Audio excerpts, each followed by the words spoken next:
Dominic Roque, ni-repost ang Facebook Reels na kasama si Bea, nagkaayos na nga ba sila? Kasalang Bea at Dom, tuloy na tuloy na. Mukhang binigyan na nga ng second chance ni na Bea at Dominic Roque ang kanilang pag-iibigan. Dahil ngayong umaga February 8, 2024, ni-repost ni Dominic Roque ang kanyang Reels noong birthday ni Bea, at may caption itong, "Bea is a beautiful person, inside in out. No hate, bashing, or negative things please."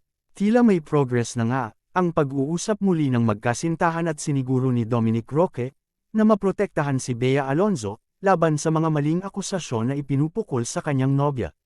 Makikita sa Reels na ni-repost ni Dominic, ang kanilang mga sweet photos at mga magagandang alaala nilang magkasintahan.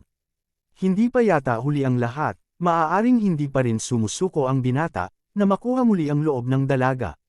Sa kabila ng kaliwat kanang negatibong balita na lumalabas tungkol sa kanilang dalawa. Pinili ni Dominic na protektahan ang aktres, at iparamdam sa dalaga na hindi siya bumibitaw.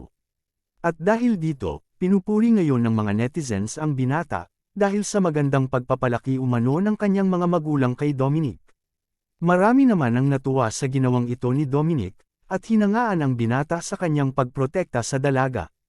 Say pa ng mga netizens, "Yan ang tunay na lalaki, pinuprotektahan ang minamahal. Higit talaga mahalaga ang respeto, at yan ay binigay mo kay Bea, respeto na may pagmamahal at yan ang kailangan naming mga babae. Natural lang yang problema, sana pareho niyong malampasan lahat, please win her back." Lumabas na kasi ang totoo. Mabait ka talaga, well-mannered, best of luck.